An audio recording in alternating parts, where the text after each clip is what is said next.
notamment le Petit Poucet, c'est lié à un drame.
Ce roman que je viens d'écrire, notamment Le Petit Poucet, c'est lié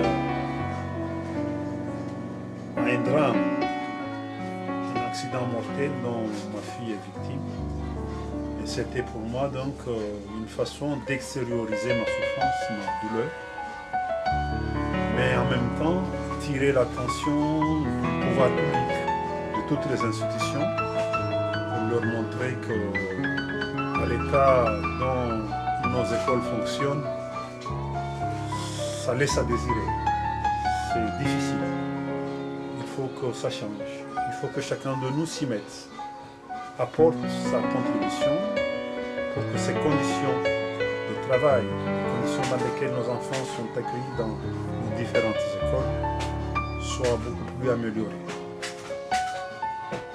C'est aussi une manière, peut-être, d'espérer que ça se reproduise jamais.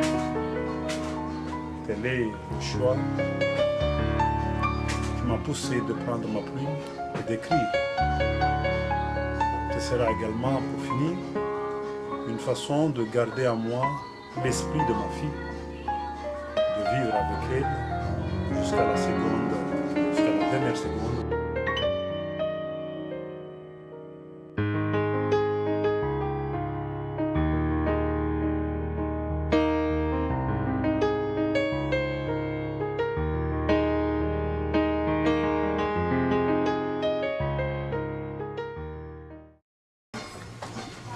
Une thérapie, oui, dans la mesure que ça m'a permis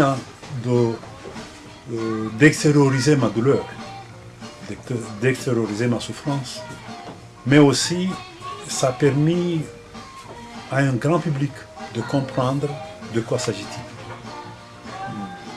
Il y a eu suffisamment de monde qui m'ont écrit, qui m'ont téléphoné pour me soutenir moralement, pour me dire « tenez bon, nous partageons votre douleur ». Grâce à la lecture du livre, grâce à la sortie du livre, ils se sont rendus compte qu'il y a eu quelque chose qui ne devrait pas avoir lieu, notamment la mort d'un être humain, petit soit-il. Mais, comme disent les Français, même si la vie ne vaut rien, mais rien ne vaut la vie.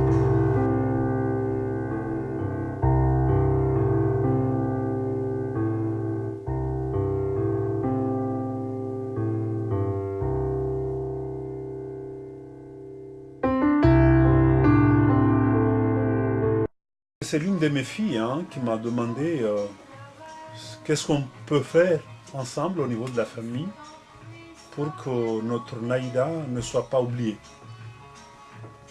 Et de là donc nous avons commencé à discuter. Certains ont avancé l'idée d'avoir suffisamment de portraits chez nous à domicile, dans notre salon. D'autres en ont dit que pourquoi ne pas écrire, relater l'histoire.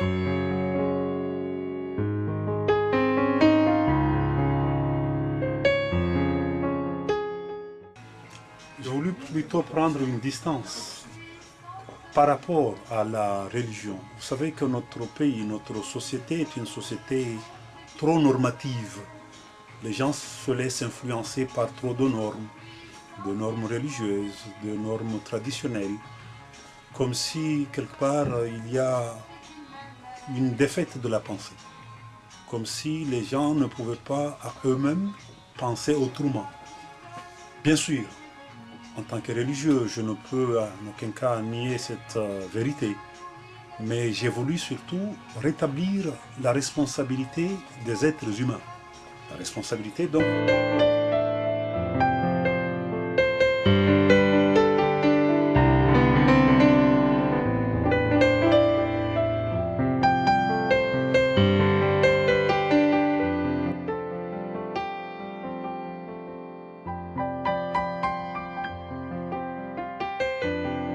Il y a certains mots, il y a, oui, en un mot, il y a la part de responsabilité des humains en ce qui concerne la mort.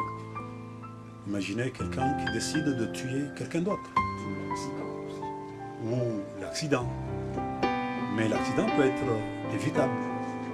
Il y a des accidents que nous, les humains, nous pouvons les éviter. D'où, c'est le juriste, souvent donc devant les magistrats, si l'on décide d'interpeller la justice donc pour rétablir la part de responsabilité des uns des autres. Ce n'est pas parce que l'être humain est décédé et qu'on dira c'est la volonté de Dieu, la volonté de Dieu, la volonté d'Allah, point barre. Non. Au-delà de cette volonté, il y a tout de même une part de responsabilité des êtres humains. C'est de cela que nous devons peser de toutes nos forces. Ce n'est pas parce que telle société est croyante qu'elle doit tout de même être docile sur le fait de la mort. Il y a, encore une fois je le répète, il y a la volonté divine. Mais au-delà de cette volonté divine, il y a aussi, je pense, une part de responsabilité que chacun de nous doit mesurer quelle est sa part, quel est son rôle pour que ceci ne se reproduise jamais. Surtout quand on sait que nous sommes capables d'éviter tel ou tel accident.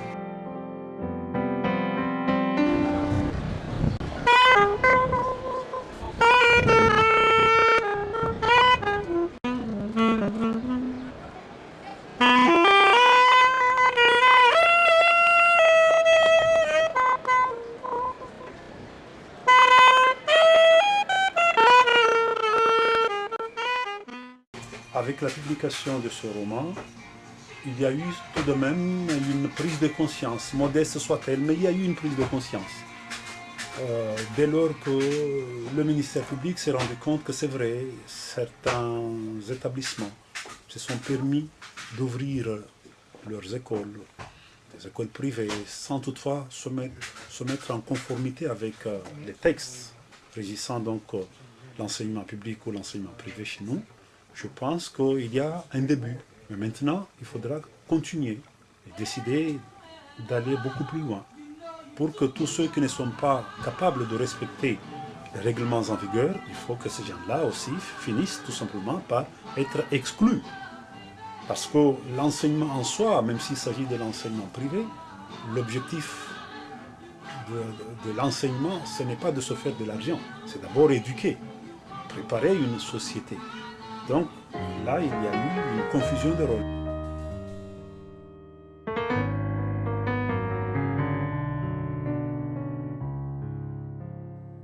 With you,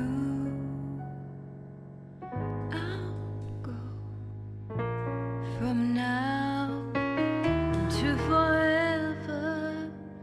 With you, you know we'll always be together. For high and low, for worse, for better. With you,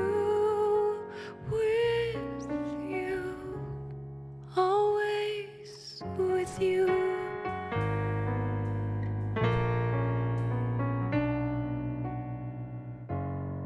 You're